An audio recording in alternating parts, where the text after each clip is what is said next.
And we have been programmed to believe to be a good woman, to be a good wife, to be a good spouse, partner, is about giving to everyone else. And by no means am I saying that's not okay. Of course, we are nurturers. We are caring human beings. We actually get a lot of joy in taking care of others. We can't forget about ourselves.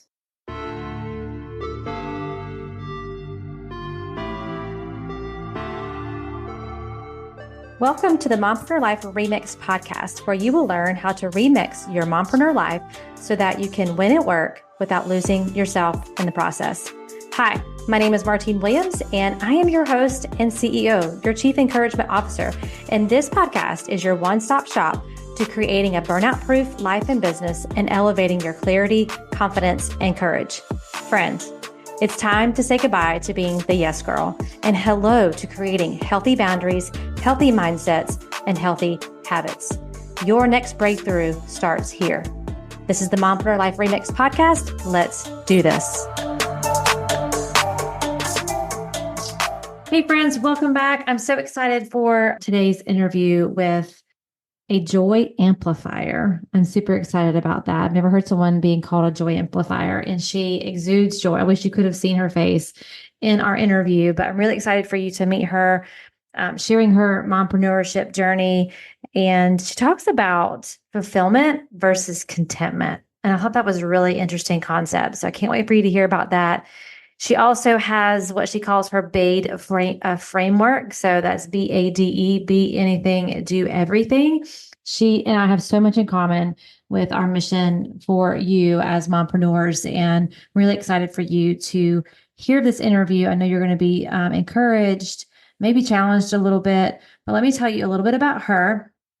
Her name is Monica Curtis, but she's affectionately known as Mick, and she is a multi-passionate entrepreneur, community builder, speaker, writer, and advocate for change.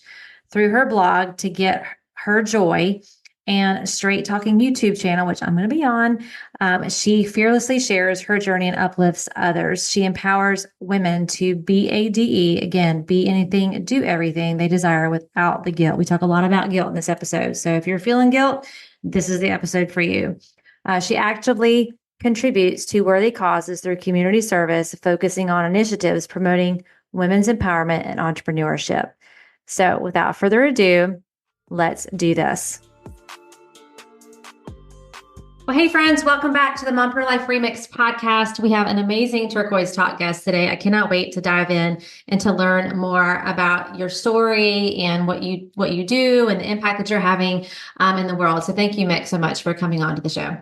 I'm so excited to be here. It's so fun to be the guest for once. Yes. You know, I'm usually doing the question asking questions. So this is a lot of fun. So I'm here for all of it. Yes. Put me in the hot seat. I know. I totally get that. Like when I go on other people's pod, I'm like, it's so nice to be like on the other end, you know, every so often. So again, thank you for your time being on here. Well, I'm really just kind of getting to know you as well. So I'd love for you just to start out by sharing a little about you, your family, and how you got into entrepreneurship. Okay. So my story is very similar to many women out there. Was going through life and slowly, innocently, I just started making choices for everyone else and slowly dimming my light. And it was very innocent and it was very meaningful because, well, why wouldn't I want to be take care of my babies? And of course I want to be at the school play. And of course I want my husband to shine bright. And of course, so slowly but surely, my light started to dim. And I had this awakening maybe 4 or 5 years ago when my oldest was applying for school to universities. I have now a 21 and a 19-year-old, but when my oldest was applying, I remember having this conversation with him, and many of you, I'm sure, can relate. Here I am speaking so much excitement and love and potential and possibility and planning dreams of why not you? The canvas is blank. You choose the colors, dream big, go for it. And I'm saying all these things, and I mean every single word of them because I'm speaking to my child. But I walked away thinking, when did I stop believing that about myself? Yeah. When did I stop believing those dreams and those wants and needs and desires? And by the way, what are even those dreams, wants, and desires? Because it's been so long. I've been so good at on the sidelines, clapping it out, making sure everyone else played big. And in the meantime, slowly forgetting about who I am. Now, don't get me wrong, living a very happy life, checking all the boxes. Right. So in many ways, feeling very guilty for even feeling this way. And that was a whole new phase I had to go through. It's like getting over the guilt. Like, how dare you complain about your life? Right. But that's a little snippet of like my moment of, oh, yeah. And as I was turning 50, I'm thinking all these little inklings, little itches, if you will, this little nudges of wanting more, wanting to do more and be more. I thought, oh, I don't think I'm done. And you know what? It's not too late. So that's what really got me going. And I started really simply writing because I've been one of, by the way, cut me off anytime because I'm such a talker. You'll notice. You're good. Yeah. So I was very good at asking questions and making sure everybody else was fine. But when it came to me, I had a hard time putting words to my feelings and needs and desires. So I started writing about them and really vomiting my feelings in a blog. And that blog, the more authentic and the more I showed up with all my messy, with my not so perfect, the more hands started like raised, being like, "Hey, Mick, we feel the same way." And what I discovered in my own mess is that there's a world of untapped potential in women. What I discovered is there's so many sleeping beauties among us. You know, like these women, we're just going through the emotions, but not fully living. Now, again, you know, we're checking off a lot of boxes, but we're missing that. So it's like 8 out of 10 boxes we're checking. It looks good from the exterior, but the insides don't necessarily sort of, you know, connect with the exterior. So here I am now. This is me trying to amplify women's voices, create spaces for women to get big, to take up space, and really encouraging women, hey, ladies, I'm handing you a mic. Like, here, what is it that you want? What is it that you desire? And creating spaces for that. Yeah. I love that you shared just how when you were being vulnerable, that's when more hands were raised and more people were willing to kind of share theirs. And I think there's so much to that because as women, you know, we get really great at wearing a mask. Like we're excellent mask wearers. And so when other women are brave and bold enough to take off the mask and just raise their hand and say, you know, I'm not okay. Like these are my feelings and my emotions. And I don't really know what to do with all of them yet, but it feels kind of messy right now. And just you being willing to do that, I know it gives other women the freedom and the courage to do the same thing. Because 100%. We're not alone. Like, you know, I think when we're in it ourselves, it's so easy to be like, I'm the only one that feels this way. So I must be completely crazy. I'm living this beautiful life on the outside to everyone else, but I'm really kind of dying on the inside, you know, and you feel alone when you're going through that until you see someone like you who comes along and is like, hey, it's messy right now. And I know to all of you, it may look good on the outside, but it's not okay on the inside. And not only does it feel lonely, it feels incredibly guilty. Like you feel incredibly, there's shame with it because part of you understands, we all understand how very lucky, like I got to be a stay-at-home mom. What a privilege. What a privilege. It's not lost on me. I think we've got to stop normalizing as women contentment for fulfillment. They're two different things. Share a little bit more about that because I do think that it's like one of those little subtle, you know, they say if you, you know, if you're on a boat and you have your coordinates and you just move them just slightly so that you can end up in a totally different direction. So just that little tweak for someone to understand the difference in contentment and fulfillment, I think could really be powerful for someone listening today. So I would say the best way I've learned to communicate with others is checking those 8 boxes out of 10, but having those 2 unfulfilled boxes that really take up way too much space. And for me, it's that alignment. It's like, you know how you're going along in your life and your body, you feel good, but you're actually, you're all crooked because your hips are off and you go to the chiropractor and they fix you and you're like, oh, it was so slight, but all of a sudden I'm walking upright with my back straight with pride. It's the difference between living in I don't want to say meh, but it's kind of like, yeah, it's good. Nothing wrong too. Wow, this is Yeah. what it's supposed to feel like. When I switched my mindset from contentment to fulfillment and fulfill that gap, it sounds small. It's a small adjustment, but it's massive. It yields Right. Yeah. massive results, right? Like you're saying. And what happens is all I can tell you is a feeling that creates that you're walking around in life and people will literally stop and ask me like, what changed about you? Something's different. And I'm like, yeah, it's called joy, like pure joy. That's it. It's not my Botox or my fillers, which I'm not against too. And I'm all in on those two things, but no, it's that like that little pep in yourself, like, oh yeah, I'm on a groove here. And life is good because it's a balance. It's a balance. And when we're off balance, we're off alignment, we're giving more to others than we are to ourselves. We can never be completely fulfilled. And we have been programmed to believe that to be a good woman, to be a good wife, to be a good spouse, partner, what is about giving to everyone else. And by no means am I saying that's not okay. Of course, we are nurturers. We are caring human beings. We actually get a lot of joy in taking care of others.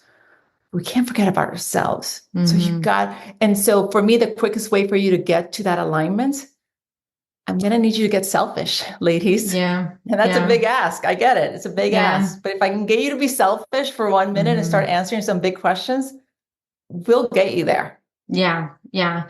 And I also think it's a shifting, and those that listen to this podcast have heard me say this before, but from the should I's, like I should be doing this. I should be showing up as this wife. We're shoulding all over ourselves. And I had this huge aha. This is probably, I don't know, 6 months or a year ago, that shoulding equals shaming. Like when you're saying I should do this, it's actually shaming yourself. And I don't know anyone that makes progress when they're feeling shame. Shame makes you want to hide, right? Shame makes you want to like go into your shell and not tell someone, hey, I need help, or I'm feeling this way, because you have all these shoulds that you keep saying every day. And it's really more about what do you want?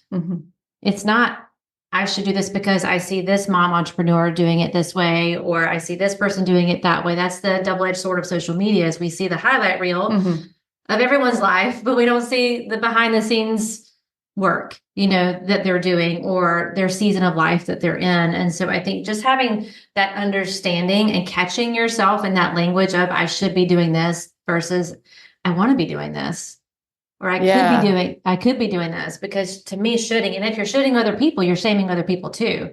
Well, you should be more like this, or you should be doing this. We're also shaming them. So it's just having that awareness, like you say, that subtle mindset shift that can really change the impact that you have for yourself.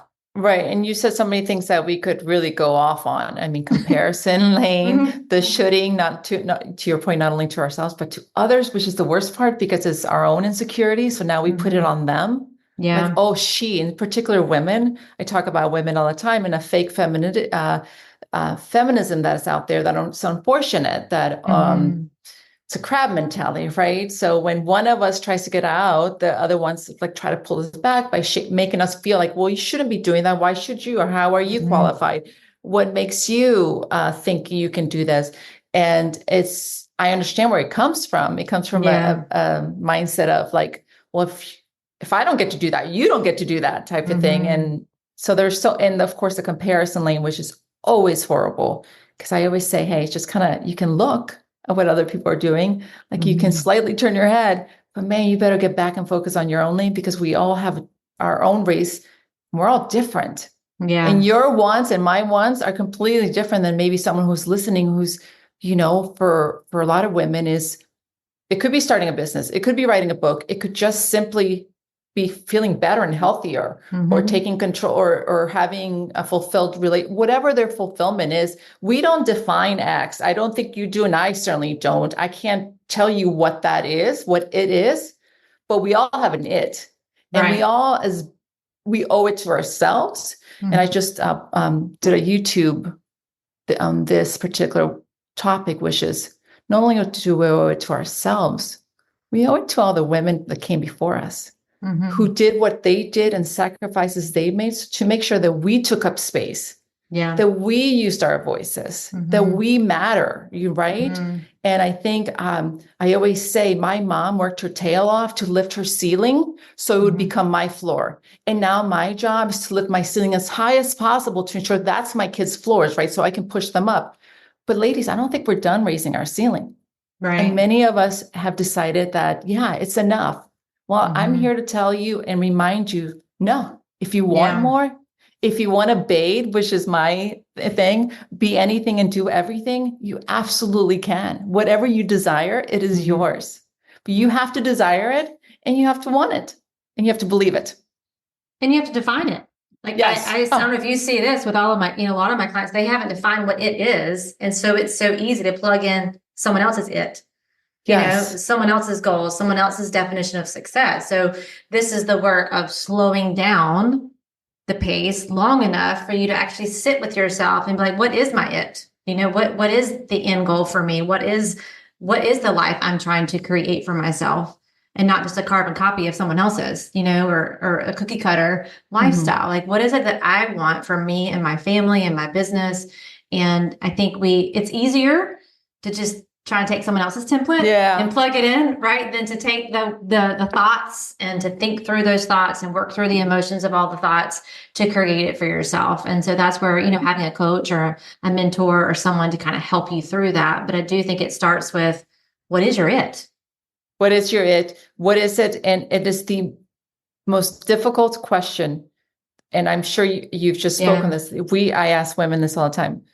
What do you want? What do you desire? How do you want to feel? And the look I get is like blank. Because to be fair to them, they haven't been asked in a really long time. And they haven't thought about it.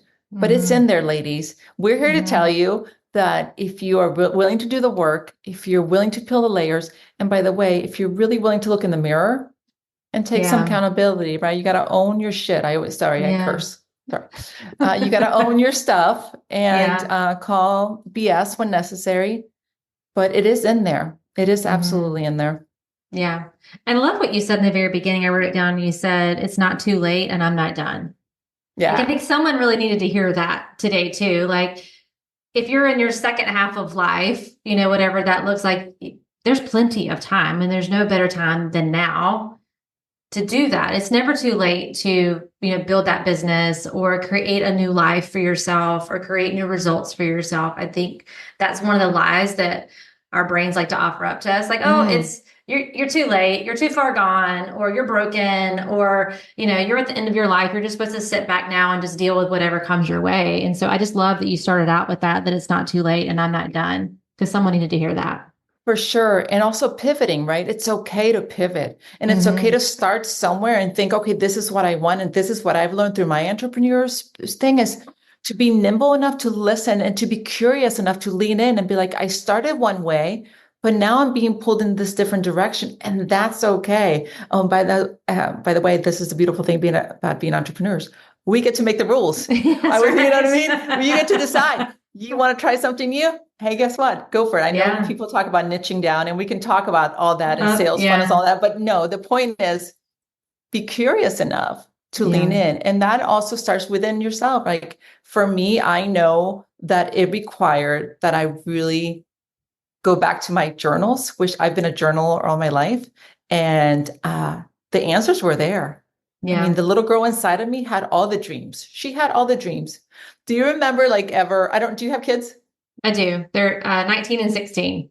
Okay. So kind of almost grown like mine. Yeah. But do you remember when they were like in first grade and you had to do like a mystery reader and you would go and read books to these little guys and they all were missing their two front teeth? I just have this vivid memory, right?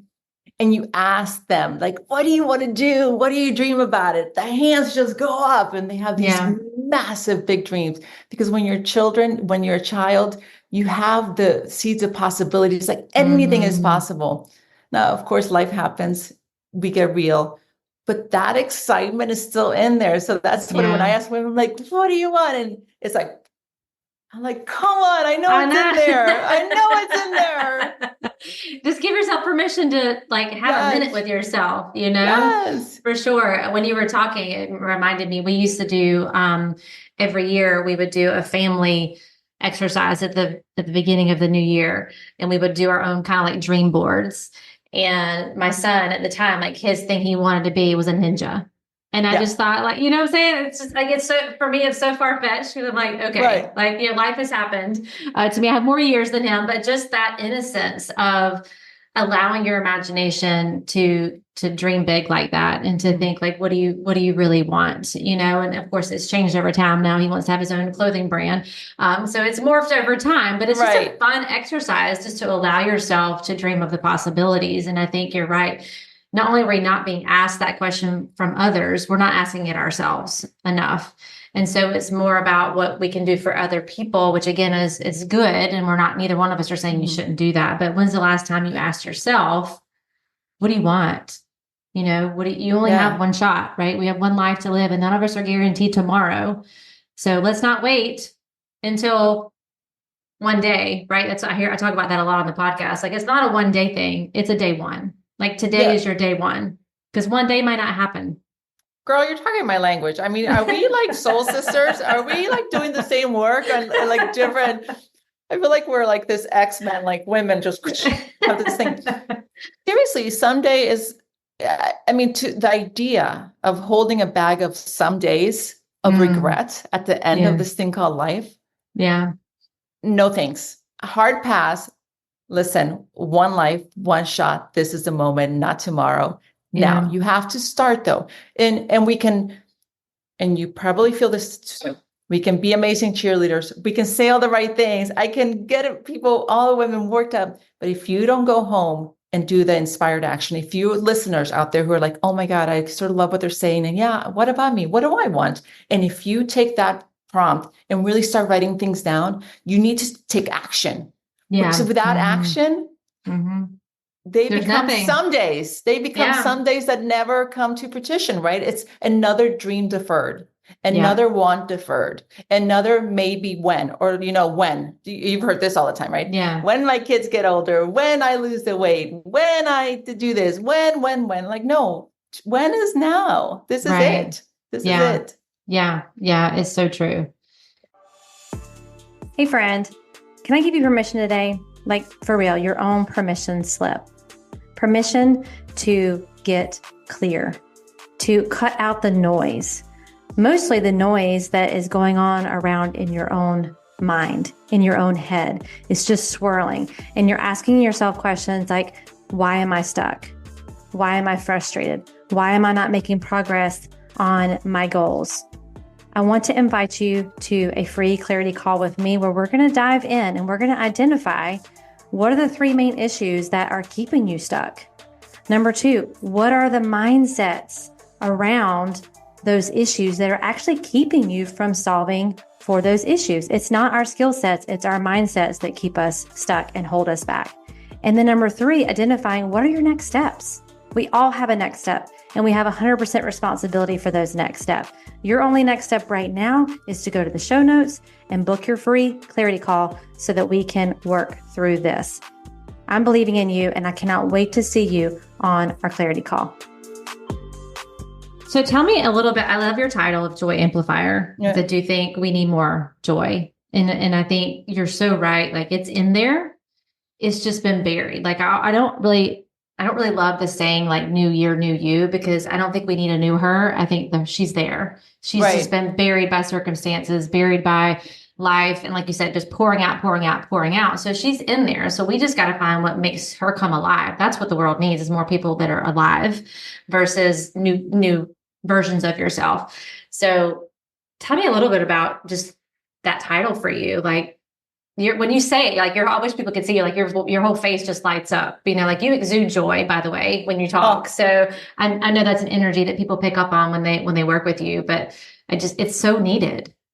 It is needed. And chasing a feeling. I've been chasing a feeling for a long time. And it's because that feeling, I know what I want and what I don't want. And I may not know where I'm going, but if I honor my feelings and honor my inner self to know what feels good to me. I know in my relationship with my husband, I want to feel seen and validated and loved and protected and secure, right? And passion. I want to, those are the feelings I'm chasing.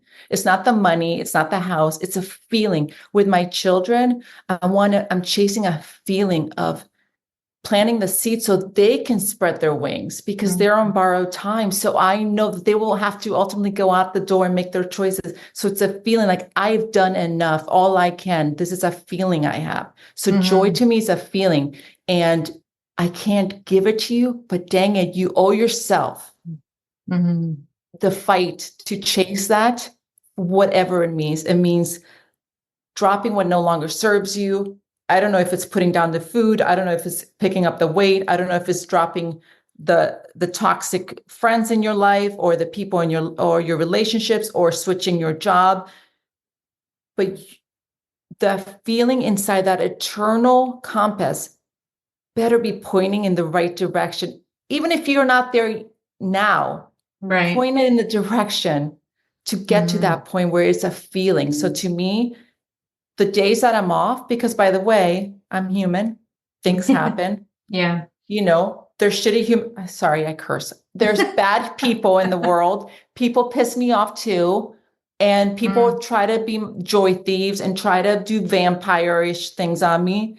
It's that like, whenever I get off track, it's remembering, nope, protect. It's a shield. It's a protector that I refuse to. It's non-negotiable. It becomes a non-negotiable, but that's because I fight for it, and that makes me selfish in many ways. And I'm okay with owning that title. I'm okay with being selfish if it means protecting my joy. So if that means saying no to everyone who's always asked me to do things, I'm going to say no. If that means saying no to always being like like just giving up on making other people happy so I can be happy. Yes, I'm willing to own that, because you know what I'm done? What I gave up a long time ago is the cape to try to be the hero in everybody else's story. Yeah. So I will gladly give up that little badge of hero and put myself a little S for myself to be like, yeah, what is it that you need today to ensure that you stay in your joy meter? Yeah. That's a great question to ask. Like, what do you need today? If we just would get in the habit of asking that question, and whether you journal or not journal or whatever, like just being able to ask yourself that question, like, what do I need today? What do I need in this moment? That's such a question of self-compassion that I think we don't ask enough of ourselves. Not only is it, what do you want, but like, what do you need right now? Yeah. You know? So what do you do? Yeah. What do you do for yourself in those days? Because I'm sure you too have experienced moments where you're feeling less than. So how do you refurbish that and get back to your joy being high? Yeah. For me, I'm more of the preventative. So I try really hard to prepare and to prevent getting to that place. But like you said, I'm human and I can get there. But music for me is like, it's my regulator.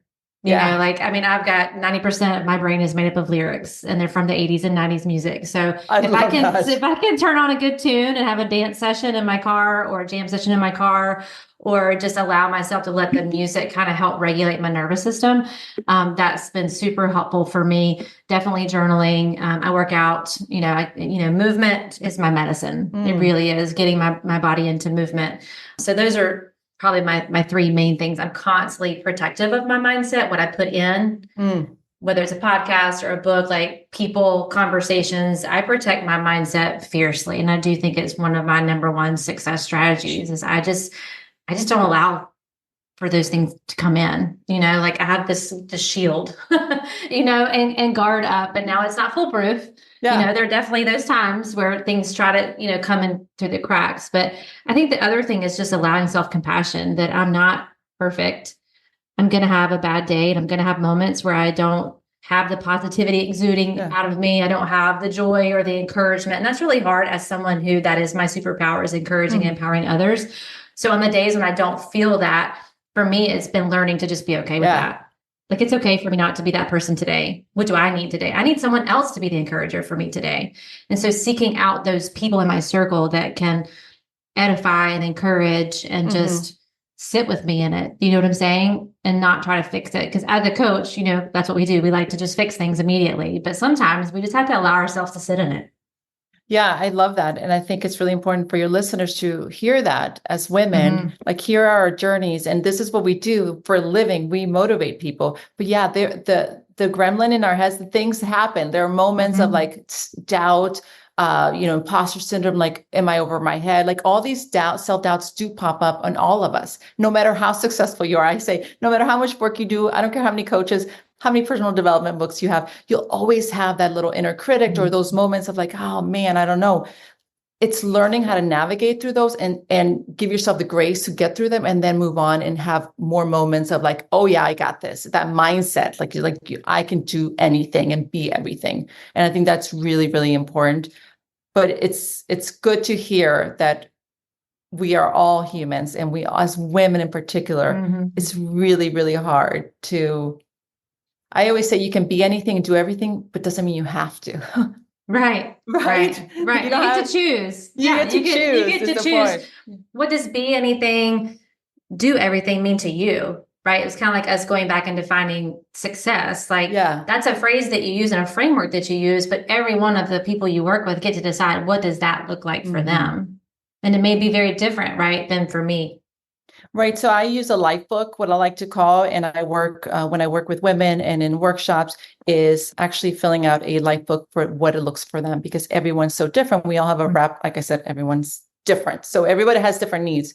But I think identifying that, and I'm such a big person of the written word and just writing things. Yeah. Here's why I love writing. And this is why I use a life book, if you will, to work this Bain method out, because it's very hard for women who have not held a mic forever to now say things out loud. And saying things out loud is very, very scary. Now, eventually, I want all women to be able to hold a mic and amplify whatever they want. But it starts with an inner conversation and starts with self. And I find that the easiest transition, step one, is just being able to write it down. Yeah. And it is such a private thing. It still protects you because we're vulnerable and, we're embarrassed and like, oh my God, that's like, I shouldn't be a writer. I don't why should I write a book? Why should I be, I'm not, what do I have to, like all these, I get like the inner critics, like the place that pop up. So I think just writing it down. And one of the exercises to this book that I have is like, you're not allowed to judge. You have to just write. You're not allowed to pause, because that's the first thing you do. Like, I want to start my own business. And then immediately all the reasons why you can't. Yes, you don't have the time, you don't have the money, you don't have no. Like what I want, what I am, and just start free-handed. And something happens when you allow yourself. It's that permission to say, here's your canvas. Here are the colors. You pick the colors. And some have wild canvases too. And some is just literally one color that they need. They just need one more color to their life to make them like, oh my gosh, who knew? Right. Yeah. I knew I had this woman who, she loves to cook. She loves cooking for parties. She loves hosting people. People were always asking her to build dishes. And it was just a matter of like, she's like, maybe I can monetize this. I'm like, you can, and you will. And this is how. But it's the idea, like, it's like most of the time it's something you're really passionate about. It's something that you do without even thinking that if you wanted to, there are ways to monetize, to build a business and do all those things around. Yeah. Yeah. And if you want it to be just your passion, it's okay just to be your passion project. Not everything has to be monetized either. And I think there is that level of thinking too, where everything that I'm passionate about, I have to figure out how to monetize. And that for some people sucks the passion right out of it. Yes. Yeah. And I don't think you are saying that, hey, everyone out there should be starting a business and going into, because it's a whole different animal. But if you want to, you absolutely can. But to your point, maybe maybe you loved reading when you were a kid and you haven't read a book. You haven't made time for yourself to read a book in ages. Or maybe you really love that dance class. And you know what? You're not too old. You want to get back in the dance floor? Go figure out, go Yes. find it. Like Yes. we all have a thing. We all have an it. Go find your Yeah. it and go glow. Like just glow and then glow up everyone around you. Because by being happy, I mean, honestly, as a mom and a wife, me 5 years ago, being content. Yeah. Okay. This version of mom shows up and this wife, they're a lot happier because Yeah. I'm a lot happier. Yeah. Everybody wins. Yeah. That's why I always say, like, you're your greatest asset. And you Yeah. have to learn to protect her because she is your greatest asset as a business owner, as the mom, as the wife. It just overflows into everything else, right? If you're running on Yes. fumes, if you're trying to pour from an empty cup, you just can't. And we try. It's kind of like squeezing that last little bit of toothpaste out of the Mm-hmm. tube. You just push and push and push, but eventually it's on E and there's no more there.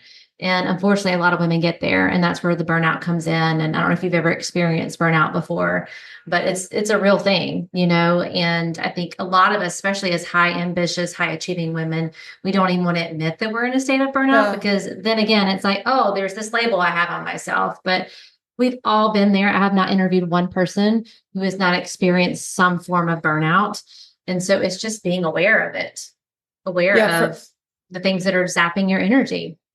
For me, the burnout, the first time I really felt it was just simply being a stay-at-home mom. Like the wheel, the hamster Yeah. wheel of feeling like, is this it?